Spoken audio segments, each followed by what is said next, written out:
Después de la introducción, que no salutación, estamos en el primer tema de la carta. El primer tema de la carta es, sí, Dios es luz. La palabra que está planteada por Juan, de hecho lo vi en varios textos y en el texto griego, me encantó. Voy a leer desde el 5 hasta el 10, que es el párrafo que estamos trabajando. Este es el mensaje que escuchamos a Jesucristo y que ahora a ustedes les anunciamos. Ojo que el tema de este aparte está hablando del mensaje, ¿no? Ese es el mensaje. Voy a ponerlo aquí, porque ese es el título del gran tema, pero aquí dice, este es el mensaje con M mayúscula. No es cualquier mensaje, es el mensaje que nosotros anunciamos, que recibimos de Jesús, que escuchamos de Jesús y que ahora les anunciamos a ustedes. Y el mensaje es: Dios es luz. Y luego dice, en Él no existe tiniebla, no existe oscuridad, Él es solo luz. Si vamos diciendo que estamos unidos a Dios, pero vivimos en tinieblas, mentimos y no practicamos la verdad. Entonces, es un hecho que nosotros estamos en Dios, y al estar en Dios, pero miren la palabra, que es muy interesante, porque la palabra es alrededor o rodeados de. Alrededor o rodeados, parece que es un juego, pero es como si Dios estuviera acá y yo estuviera aquí. No sé si alcanzan a ver ustedes ahí pero aquí sí lo ven, por eso la presencialidad es importantísima. Entonces dice, yo estoy aquí, ¿ya? Y Dios está con su luz rodeándome. Pero también se puede leer que yo estoy aquí y estoy en medio de Dios, rodeando a Dios. Es muy raro, porque es la misma palabra que da la misma idea. Es la luz de Dios rodeándome y yo rodeando la luz de Dios, como si estuviera haciendo el mismo ejercicio a la vez. Es bellísimo. Es decir, que la luz de Dios está en medio de mí y conmigo. Pero el evangelista sabe, el apóstol sabe, que a veces, y eso se estaba refiriendo especialmente a los que les cargaban en ese momento bronca, que eran los gnósticos, porque los gnósticos decían que ellos habían salido del tema de la oscuridad, que estaban, mejor dicho, que les faltaba poco para trascender. Además, de hecho, los que salían en meditación y todo eso. Pero él lo que les dice es: el que dice que está en luz, pero hace cosas de las tinieblas, de la oscuridad, es decir, practica cosas de las tinieblas, obras, básicamente, actos, ética de las tinieblas, dice el mentiroso. No puede decir usted que usted está en Dios y que cree en la luz y que está en la luz cuando está haciendo cosas de las tinieblas. Cuando usted dice que está en la luz, pero hace cosas de las tinieblas, dice Juan, es mentiroso. Créanme que eso es un vainazo a los gnósticos. Me imagino que algún cristiano se pondrá la cachucha o el guante y dirá, pues yo también. Pero esto realmente es para el gnóstico, que tenía en serio una horrible costumbre de juzgar al otro, más o menos diciéndole atrasado o retrasado o pecador o no iluminado. ¿Ven? Iluminado con lo de luz. Entonces Juan dice, sí, claro, Dios es luz y nosotros estamos en medio de esa luz, pero necesitamos reconocer qué tan cierto es eso con nuestras acciones o con nuestras actitudes o con nuestras palabras, etcétera, etcétera. Entonces el versículo 7 dice, si vivimos de acuerdo a la luz como Él vive en la luz, o sea, como Dios es luz, como permanece en luz, entonces vivimos unos a otros, estamos unidos unos a otros. Miren, esta es una particular, lo dijimos ya, es una particular señal de que estamos en la luz. Señoras y señores, bienvenidos a la comunidad. Esto es común unión, comunidad. Para Juan, un elemento evidente de estar nosotros en la luz del Señor es la comunidad. Punto. Estar juntos, ser hermanos, estar unidos, independientemente de. Por eso el domingo el Señor habló en su palabra de lo importante que es estar juntos, de la comunidad. Por eso el tema de la cena del Señor es un elemento súper importante que hay que resaltar, que es estar juntos, que es la comunidad, que es estar en luz, que es estar con Dios. Ahora bien, miren lo que pasa acá.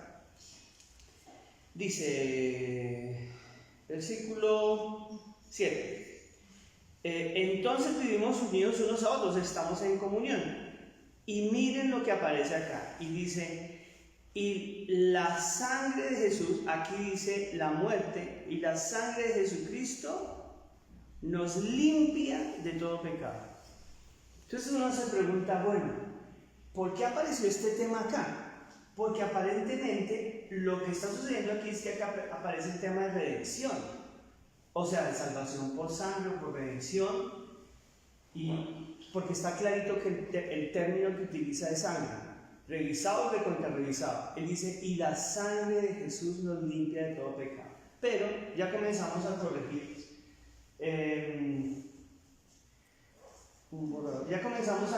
una cosa importante, que nos ayuda también a entender un poco el tema al que se quiere referir. Ojo, que el tema que está planteando él es que el mensaje de Jesús es que Dios es luz.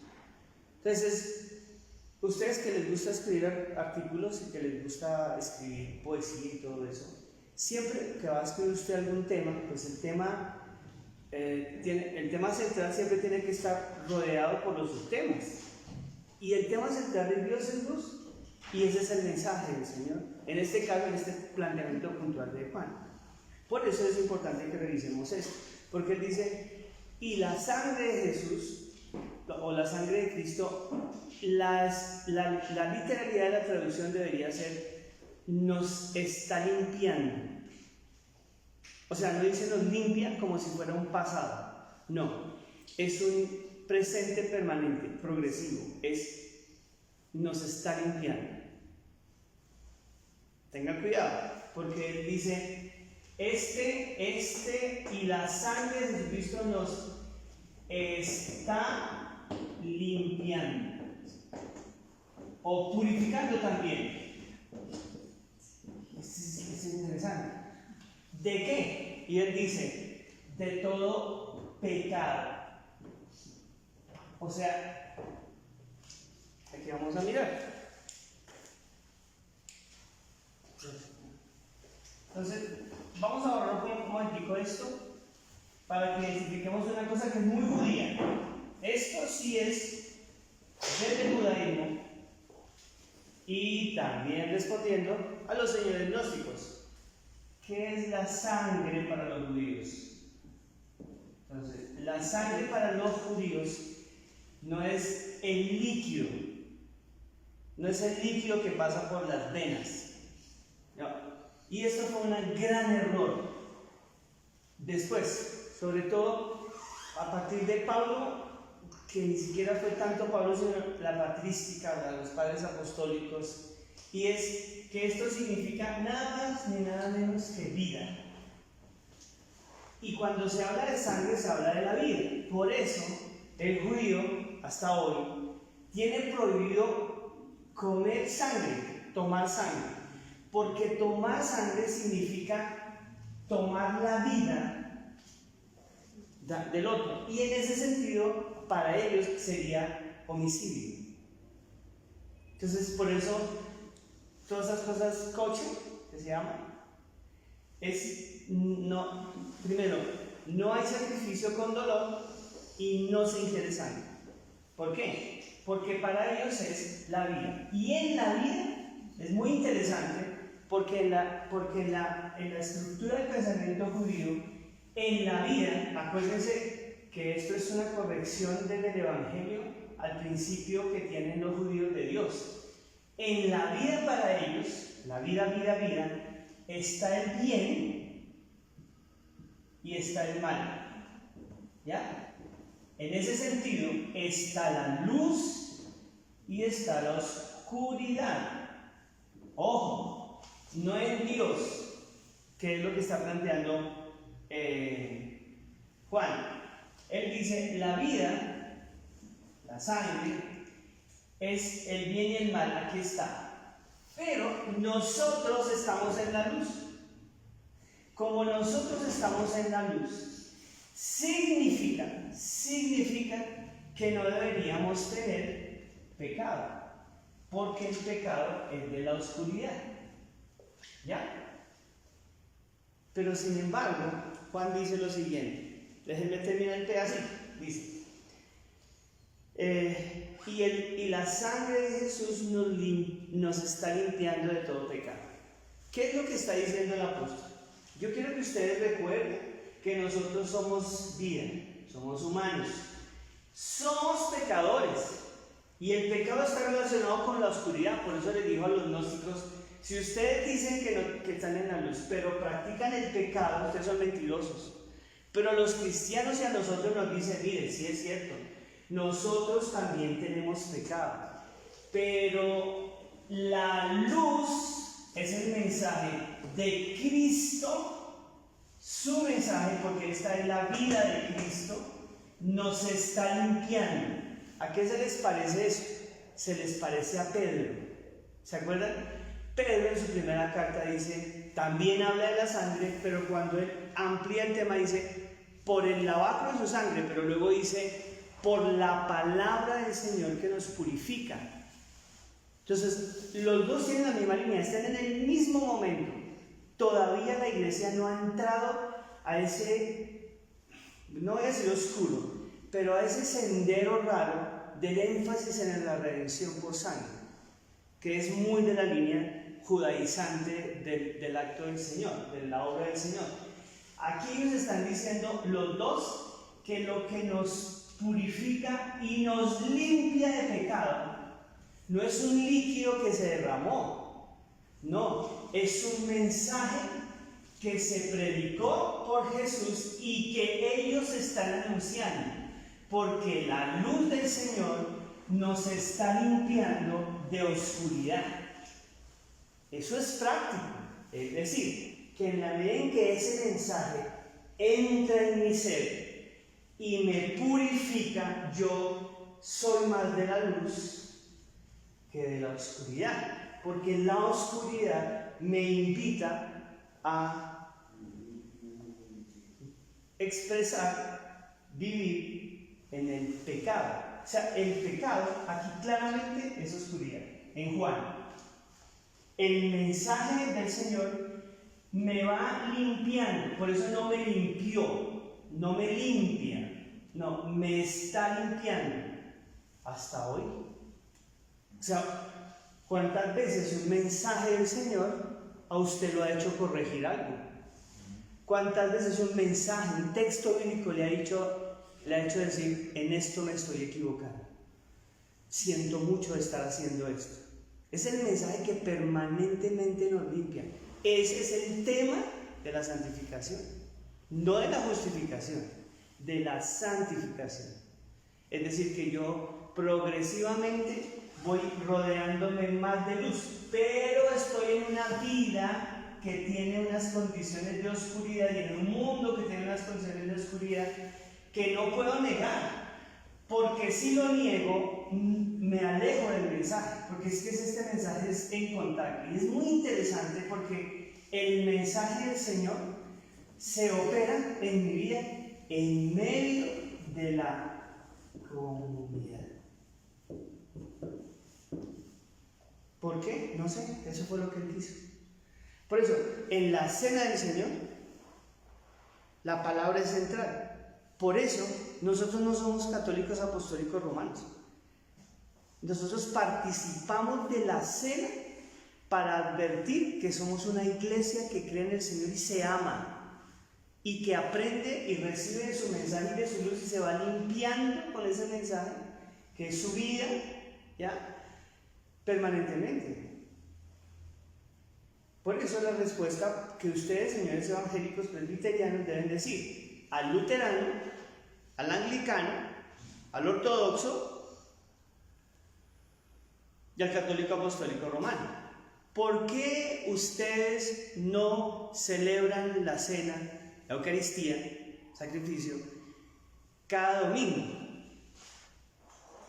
Porque la Biblia dice que el que no come mi pan, no come mi cuerpo y no bebe mi sangre, no tiene parte conmigo. ¿Se acuerdan? Entonces, si la cuestión fuera de la Eucaristía, usted y yo estaríamos mal. Porque, bueno, y un montón de evangélicos más, bueno, los otros evangélicos no tienen esta respuesta. En serio que si eso se literaliza, podrían decir no tienen razón. Hay que participar de la cena todo el tiempo. No. ¿Por qué? Porque si ven aquí, de lo que nosotros estamos participando es del mensaje, porque ese mensaje es Jesús hecho carne, ¿se acuerdan? Y este verbo se hizo carne. Cuando nosotros comemos de este mensaje, comemos del verbo encarnado, que es su vida, su sangre, ¿ya? Que es su vida. ¿Y qué es lo que hacemos en cada sermón, en cada culto? Comemos de la palabra. Nosotros sí practicamos eso todos los domingos y hoy estamos participando del mensaje. Ellos creen que es el acto eucarístico, el acto de la Eucaristía en donde se convierte el pan y en donde se convierte, y yo quiero respetar profundamente porque es una enseñanza de muchos años que mucha gente cree que es. Entonces, si no hay cena, imagínense, para los católicos un bautismo tiene cena, un matrimonio tiene cena, una defunción tiene Eucaristía, una misa común y corriente, una misa de muertos de Requiem tiene Eucaristía. En los ortodoxos orientales también. De hecho, para los ortodoxos, cada vez que usted participa de la Eucaristía, recibe el Espíritu Santo. No sé a qué hora se sale, ¿ya? No, pero en serio, o sea, cada vez que un ortodoxo participa de la comunión, recibe el Espíritu Santo. Entonces parece que para los ortodoxos el Espíritu Santo se recibe en la Eucaristía, por alguna razón se va y luego en la próxima Eucaristía vuelve otra vez y entra. Entonces es una dinámica ritualista, pero es una cosa mucho más complicada. Y aquí es donde quiero hablar con ustedes, los presbiterianos evangélicos, anticatólicos algunos, y es cuando nosotros hacemos énfasis en la sangre de Cristo, que a veces incluso, eso en la dinámica pentecostal, no sé si lo recuerda, no creo que lo recuerde tanto, pero bueno, también los presbiterianos usaban ese término. ¿Se acuerdan la expresión cuando hay un susto, una cosa fuerte, decían sangre de Cristo? ¿Cierto? Sangre de Cristo cubre. O sea, esa es una expresión absolutamente traída de este lenguaje, ¿ya? Que es un lenguaje que tiene un problema. El problema es que la sangre se hizo un ícono. ¿Qué es un ícono? Es un ídolo, claro, es un ídolo. Es un ídolo. Entonces, esta sangre, la derramada en la cruz por Jesús, el Hijo de Dios, se derramó en la cruz al punto, esto es un tema de iconoclasia horrible. Se supone que la Reforma dejó ese tema. No, carreta. La Reforma lo mantuvo y después los grupos carismáticos y todavía lo decimos. Yo recuerdo a mamá y a mi papá en momentos sangre de Cristo, cúbrenos. Y por ejemplo aparecían sangre de Cristo. Y esto es una expresión netamente idolátrica. Y les voy a decir por qué. Cuando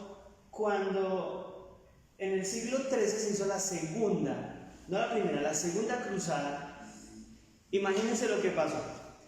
En el trayecto a un lugar que hoy es Bélgica, se llama Brujas, que hay un equipo de fútbol que se llama Brujas Bélgica. Se dice que se trasladó de Jerusalén a Brujas un pequeño, digamos, cofrecito de piedra que tiene la tapa de oro, y en ese cofrecito hay un paño, un trapito, una tela, que Juan y María, un relato dice Juan y María, y otro, ¿cómo se llama el que pidió el cuerpo de Jesús para enterrarlo? José de Arimatea. Una versión dice que fue Juan y María, que estaban ahí cerca, y otro fue que tomó el trapo, ¿ya? Y secó la sangre de Cristo con el trapo, la secó, ¿ya? Lo envolvió y lo metió en un lugar, y eso se llama la sangre santa. Se la llevó, la metió en ese cosito y se la llevaron hasta hoy. Hoy se llama la catedral o la capilla de la Santa Sangre, y en esa capilla está el cofrecito en donde está la sangre. ¿Saben ustedes cuánta gente visita turísticamente ese lugar solo para ir a rezarle a la sangre de Cristo? Pues a la supuesta sangre de Cristo.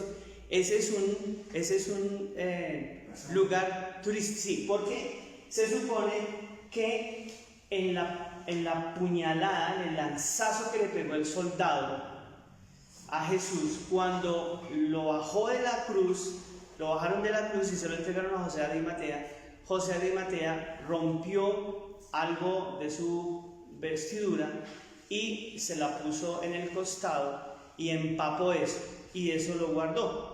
Esa es la tradición. Imagínense que antes del siglo XIII, cuando ya supuestamente el trapito se metió en un cofrecito de piedra y se le puso una tapa de oro, habían muchos trapitos de la sangre de Cristo que se vendían. Y en el siglo XVI, en el tiempo de los reformados, cuando Lutero llegó, encontró literalmente todo un montón de palitos, pero cientos de miles de palitos metidos en una bolsita especial, finamente decorada, eso sí, finamente decorada, en donde estaba, que era la cruz donde crucificaron a Jesús, la Santa Cruz. Eso se vendía, y la gente lo tenía como ¿qué? Pues como un icono. Pero había pedacitos pequeñitos de trapo con tinte rojo que se vendían como trapitos de la santa sangre de Cristo. El tema de la sangre es muy mal leído por la cristiandad, y por eso este texto ya pasa como... Y entonces nosotros nos imaginamos, la sangre, el chorro de la sangre de Cristo nos limpia de todo pecado. Eso no es, por lo menos no es en Juan. Esa no es la exégesis de Juan. Porque Juan no puede pasar a la zona de la redención cuando el tema de él es el mensaje y la luz del Señor. El mensaje que nos ilumina, y el mensaje es: Dios es luz. Dios es luz. Y su vida nos lleva a la luz. Es decir, su mensaje nos lleva a la luz y nos libra y nos permanece limpiando de todo pecado. Ese es un acto permanente del mensaje del Señor. Por eso, dejar de congregarnos, que era un énfasis de Samuel hace unos días recordando, dejar de congregarnos es muy grave. No es por lo que, porque es que el texto del que nos pegamos es Hebreo, ¿se acuerdan?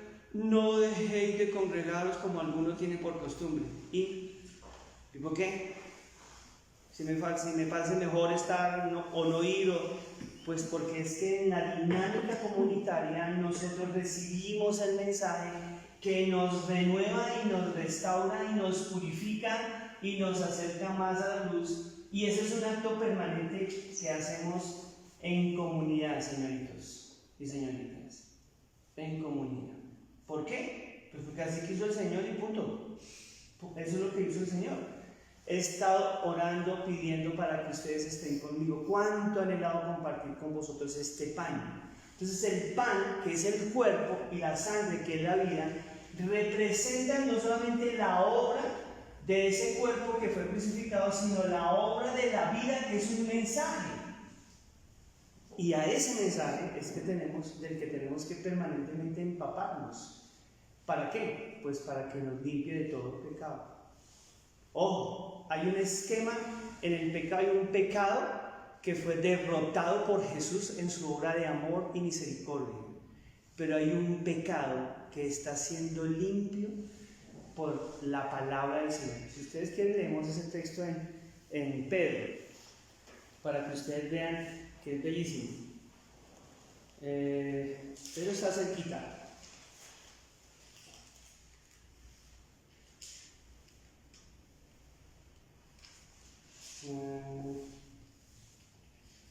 ¿Dónde está?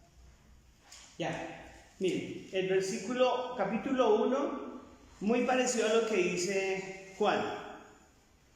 Deben saber que han sido, leo el 18, deben saber que han sido liberados de la estéril situación heredada de los mayores, no con bienes caducos como el oro y la plata, sino con la sangre preciosa de Cristo, Cordero sin mancha y sin tacha. Eso es absolutamente para aplicarlo a la teología de la redención. Pero escuchen bien lo que sigue diciendo. Que existiendo desde antes de la creación del mundo se ha manifestado a fin de los tiempos para bien de ustedes. Miren lo que dice el 27. Gracias a Él creen en Dios, que lo resucitó triunfante de la muerte y lo llenó de gloria, para que de esta manera la fe y la esperanza que ustedes tienen descansen en Dios. Seguimos. Ustedes, obedientes a la verdad, al mensaje, han eliminado cuanto impide una auténtica fraternidad. Ámense pues intensa y entrañablemente, ya que han nacido de nuevo, no de un germen mortal, sino de uno inmortal, mediante la palabra de mediante la palabra de Dios viva y permanente. ¿Está bien? Por la palabra del Señor viva y permanente, porque está escrito todo mortal, y esta es la palabra que ha sido anunciada, el Evangelio. ¿Ven? Es la misma cuestión.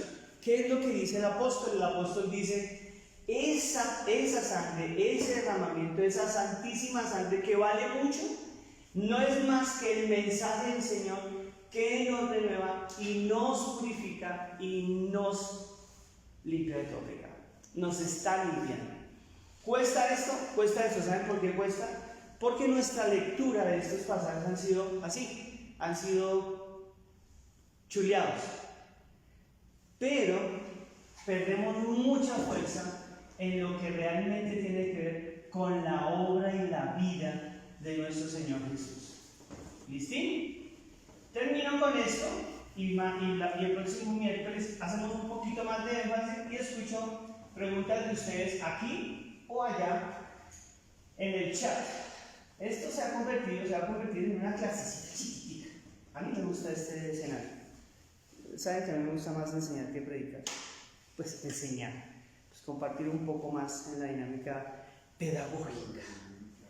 Terminemos con como comienza, porque esto podría ser un incluso. En teología, los que han estudiado teología saben lo que significa un incluso. Es que comienza la pericopa como termina. Primera de Juan, grupo de Primera de Juan. Dice, versículo 10, siguen desde el 9. Si por el contrario reconocemos nuestros pecados, ya reconocemos que hay cosas que tenemos que cambiar, Dios es fiel y justo para perdonar y nos purificará de toda iniquidad. Ya dijo cómo, ya dijo que es con el mensaje del Señor, pero si quieren repite. Si alardeamos de no hacer pecado, es decir, yo soy salvo, ya no sé qué, esa que era muy gnóstico. Él está tirándole duro a los gnósticos. No, ya trascendemos. Claro que no, usted también es pecador. Y el ejercicio es, si alardeamos de no haber pecado, pues dejamos a Dios como mentiroso. Porque nosotros, y dice, y además es señal de que no hemos acogido, ¿qué? Su mensaje, su palabra. Es señal de que la palabra no está haciendo el efecto de limpieza y de purificación en nuestra vida. Y le estamos diciendo a Dios mentiroso, porque no, yo no tengo pecado. ¿En serio? Si para eso mandé a mi hijo, si para eso Él vino, para que por la bendición de su amor y de su mensaje tú fueras purificado.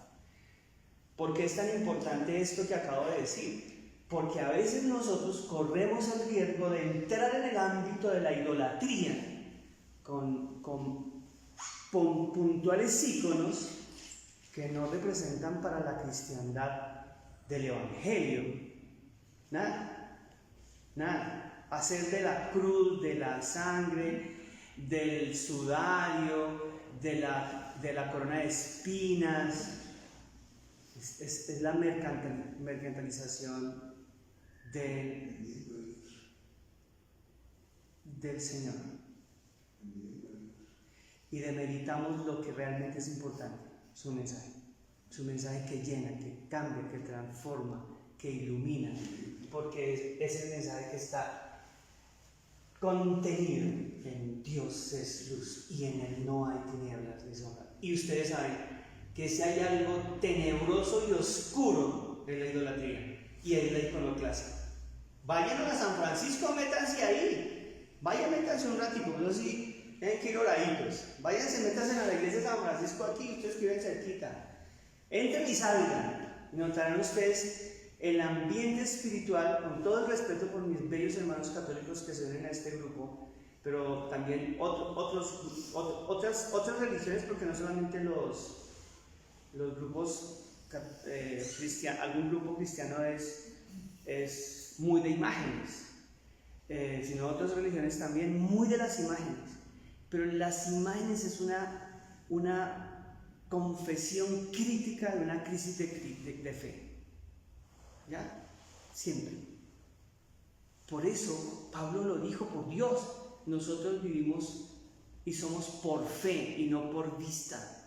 No necesitamos una imagen de nada, solo creemos en el Señor. Abre mis ojos, quiero ver a Cristo así. Nosotros no vemos a Cristo así. No, vemos a Cristo cerrando nuestros ojos y abriendo nuestra alma. Eso es. Lo otro es idolatría. Y en ese sentido, pues tenemos que revisar. Aprendemos, sí, pero eso es un tema del espíritu. Si algunas personas, no, yo necesito mi virgencita, yo necesito mi sagrado rostro, ¿está bien? Eso es un tema de proceso espiritual, pero no se le puede olvidar que quien nos purifica, nos lava, nos inspira, nos acompaña, nos hace más, nos acerca a la luz, es el mensaje del Señor. Oremos y nos vamos.